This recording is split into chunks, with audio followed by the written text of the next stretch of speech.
Hi hello welcome back to my channel. ఈరోజు అయితే మనం తిరుమలలో రూమ్స్ ఎలా బుక్ చేసుకోవాలి, ఆ రూమ్స్ బుకింగ్ కోసం మనకు కావాల్సిన డాక్యుమెంట్స్ ఏంటి, రూమ్స్ కాస్ట్ ఎంత ఉంటుంది, సింగిల్ పర్సన్స్కి రూమ్ ఇస్తారా ఇవ్వరా, దాంతోపాటు రూమ్స్ దొరకని వాళ్ళు ఏం చేయాలి, ఈ మొత్తం ఇన్ఫర్మేషన్ అంతా కూడా నేనైతే ఇప్పుడు ఇవ్వబోతున్నాను. సో వీడియోని ఎక్కడ స్కిప్ చేయకుండా ఎండ్ వరకు చూడండి, మీకు చాలా యూస్ఫుల్ అయితే అవుతుంది. ఒకవేళ ఈ వీడియో కనుక నచ్చినట్టయితే ప్లీజ్ లైక్ చేయడం మాత్రం మర్చిపోకండి. ఇంకా తిరుమలలో రూమ్స్ బుక్ చేసుకోవాలంటే మనం ముందుగా వెళ్ళాల్సింది సిఆర్ఓ ఆఫీస్కి అండి. ఆ సిఆర్ఓ ఆఫీస్లోనే మనకైతే రూమ్స్ అలాట్ చేస్తారన్నమాట. సో ఇందులో అయితే మనకి 50 rupees room, 100 rupees room, 1000 rupees room అయితే ఉంటుంది. ఇంకా ఈ సిఆర్ఓ ఆఫీస్కి ఎలా వెళ్ళాలి అంటే మనం తిరుమల బస్ స్టాండ్ దగ్గర నుంచి స్టార్ట్ అయితే మనకి సిఆర్ఓ ఆఫీస్ దగ్గర ఆపమంటే మనకి బస్సు అయితే అక్కడ ఆగుతుంది అన్నమాట. చాలామంది దిగుతారు, ఎందుకంటే చాలామంది రూమ్స్ అయితే బుక్ చేసుకోవాలనుకుంటారు. బస్సు ఆగిన దగ్గర నుంచి ఒక 200 మీటర్స్ ముందుకు వెళ్తే మనకైతే సిఆర్ఓ ఆఫీస్ వస్తుందండి. సో ఈ సిఆర్ఓ ఆఫీస్లోనే మనకైతే రూమ్స్ అనేవి అలాట్ చేస్తారన్నమాట. ఇంకా ఈ సిఆర్ఓ ఆఫీస్ టైమింగ్స్ వచ్చేసరికి మార్నింగ్ 6 o'clock నుంచి నైట్ 10 వరకు ఉంటుందండి. సో ఈ మధ్యలో ఎప్పుడు వెళ్ళినా సరే మనకి రూమ్స్ అనేవి అలాట్ చేస్తారన్నమాట. మనం సిఆర్ఓ ఆఫీస్లో రూమ్స్ కోసం అయితే లైన్స్ ఉంటాయి, ఆ లైన్లో అయితే మనం నించోవాలన్నమాట. మినిమం 1 hour టైం అయినా పడుతుందన్నమాట. సో కొంచెం వేగంగా వెళ్తే మనకు వేగంగా రూమ్ వచ్చే ఛాన్స్ ఉంటుంది. ఇంకా ఈ రూమ్ ఇవ్వాలంటే ఖచ్చితంగా ఒరిజినల్ ఆధార్ కార్డు అయితే అడుగుతారండి, మనం ఖచ్చితంగా చూపించాలి ఆధార్ కార్డు. సో ఇంకొకటి ఏంటంటే ఇక్కడ సింగిల్ పర్సన్స్కి అయితే లేదంటే పెళ్ళి కానీ అబ్బాయికి కానీ అమ్మాయికి కానీ ఎవరికి రూమ్స్ అయితే ఇవ్వరండి. ఓన్లీ ఫ్యామిలీస్కి మాత్రమే రూమ్స్ అయితే అలాట్ చేస్తారు. అది కూడా మన ఆధార్ కార్డ్స్ అవి కరెక్ట్గా చెక్ చేసే చేస్తారు. సో ఈ లైన్లో నించునేటప్పుడు ఖచ్చితంగా ఆధార్ కార్డ్ అనేది పట్టుకెళ్ళడం మర్చిపోకండి. ఇంకొకటి ఏంటంటే మన వర్కింగ్ మొబైల్ నెంబర్ కూడా ఉండాలి, ఎందుకంటే మనకి రూమ్ అలాట్మెంట్ అయినప్పుడు మనకి అలాట్మెంట్ అవ్వగానే మనకైతే SMS వస్తుందన్నమాట. దానివల్ల మనకైతే వర్కింగ్ మొబైల్ నెంబర్ అలాగే ఆధార్ కార్డ్ అనేది మస్ట్ అండ్ షుడ్గా మనం ఈ సిఆర్ఓ ఆఫీస్లో లైన్ కట్టినప్పుడైతే పట్టుకెళ్ళాలన్నమాట. ఇంకా సిఆర్ఓ ఆఫీస్ లోపల అయితే మాత్రం మనకి రూమ్స్ అనేవి 2 కేటగిరీస్గా డివైడ్ చేశారండి. కేటగిరీ ఏ వచ్చేసరికి 50 rupees and 100 rupees rooms, category B వచ్చేసరికి 1000 రూపీస్ రూమ్స్ అన్నమాట. సో కేటగిరీ ఏ కానీ మనం సెలెక్ట్ చేసుకుంటే అయితే రూమ్స్ అలాట్మెంట్ బట్టి, అంటే అక్కడ ఖాళీ అయిన దాన్ని బట్టి అయితే 50 రూపీస్ రూమ్ వస్తుంది, లేకపోతే 100 రూపీస్ రూమ్ వస్తుంది అన్నమాట. ఒకవేళ కేటగిరీ బి కానీ మీరు సెలెక్ట్ చేసుకుంటే 1000 రూపీస్ రూమ్ అయితే వస్తుంది అన్నమాట. సో దాన్ని బట్టి మనకి ఏ టైప్ ఆఫ్ రూమ్ కావాలంది మనం ముందే సెలెక్ట్ చేసుకొని అక్కడైతే మనం స్లిప్ అడగాలి. సో వాళ్ళు మనకు ఒక స్లిప్ అయితే ఇస్తారు. స్లిప్ ఇచ్చిన వెంటనే మనకు రూమ్ వచ్చినట్టు కాదండి, ఆ స్లిప్లో ఇచ్చిన నెంబర్ మనకి డిస్ప్లేలో వచ్చినంత వరకు మనకైతే రూమ్ అలాట్ అవ్వలేనట్టే. మనకన్నా ముందు చాలామంది ఉంటారు కదా, వాళ్ళందరిది అయిన తర్వాత మన నెంబర్ బట్టి మనకు వస్తుంది అన్నమాట.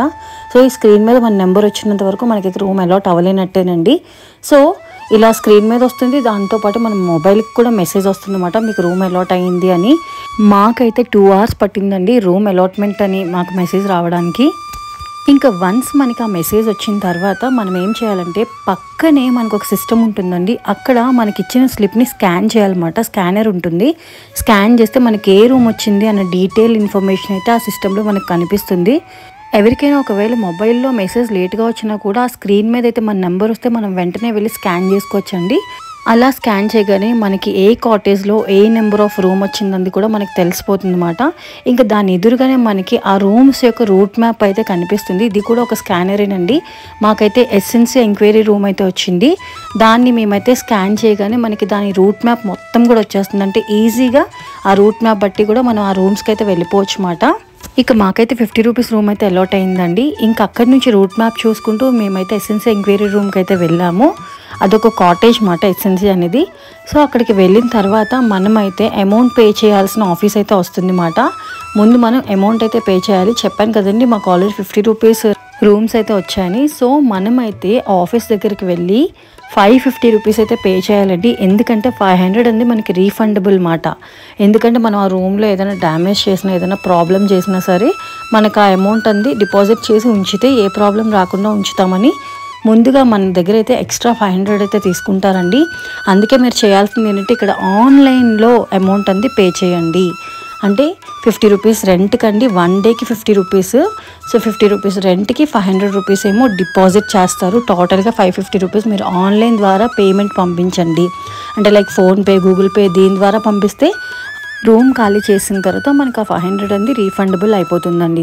ఒకవేళ ఏదైనా కారణం వల్ల మనకి ఆ అమౌంట్ కానీ రీఫండబుల్ అవ్వకపోతే అక్కడ ఒక ఈమెయిల్ ఐడి ఉంటుంది, దాన్ని ఒక ఫోటో తీసుకొని ఉంచుకోండి, లేకపోతే సేవ్ చేసుకొని ఉంచుకోండి.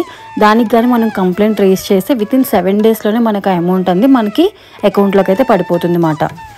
ఇంకొక బాగా గుర్తుపెట్టుకోవాల్సిన విషయం ఏంటంటే మనకి వన్స్ రూమ్ అలాట్మెంట్ అనే మెసేజ్ వచ్చిన 2 అవర్స్ లోపే మనం రిపోర్టింగ్ ఇవ్వాలి.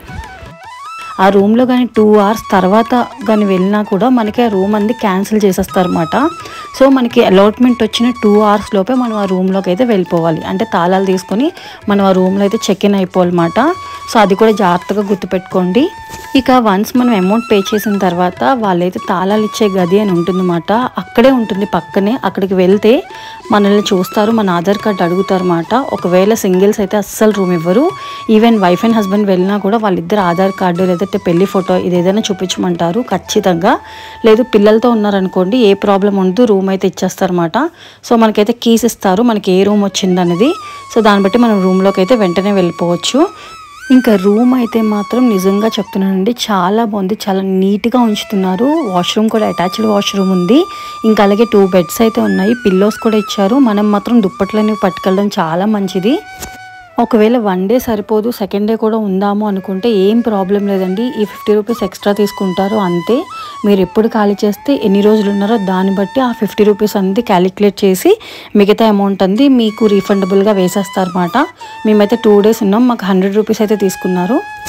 ఇంకా రూమ్స్ దొరకని వాళ్ళు సింగిల్ పర్సన్స్ వెళ్తే ఏం చేయాలంటే రూమ్స్ లేకపోయినా పర్లేదండి, మనకి ఎక్కడ పడితే అక్కడ యాత్రీ సదన్స్ అని ఉంటాయన్నమాట. అక్కడ మనకి ఫ్రీ లాకర్ అనేది ఇస్తారన్నమాట. సో ఆ ఫ్రీ లాకర్లో మన లగేజ్ మొత్తాన్ని పెట్టేసుకొని దర్శనానికి అయితే వెళ్ళిపోవచ్చు అండి. ఇవైతే కళ్యాణ కట్టకి పక్కనే ఉన్నాయండి ఈ ఫ్రీ లాకర్స్, యాత్రీ సదన్స్ అన్నీ చాలానే ఉన్నాయి. ఎలాంటి ప్రాబ్లం అయితే ఉండదు సింగిల్గా వెళ్ళిన వాళ్ళకి కూడా.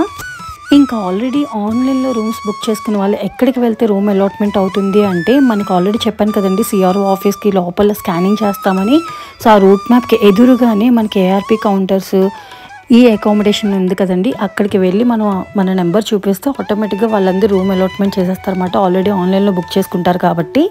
సో అంతేనండి, మీకు మొత్తం అన్ని డౌట్స్ క్లియర్ అయ్యాయని నేను అనుకుంటున్నాను. ఇంకా ఏమైనా డౌట్ ఉంటే ఏమైనా అర్థం కాకపోతే ప్లీజ్ కమెంట్లో అయితే మెన్షన్ చేయండి, నేను ఖచ్చితంగా రిప్లై ఇస్తాను. సో మీ సపోర్ట్ నాకు చాలా ఇంపార్టెంట్. ప్లీజ్ ఈ వీడియో కనుక మీకు నచ్చినట్టయితే యూస్ఫుల్ అయితే ఒక లైక్ చేయడం మాత్రం మర్చిపోకండి. ప్లీజ్ లైక్ చేయండి, షేర్ చేయండి, కమెంట్ చేయండి. Thank you so much for watching. Please subscribe.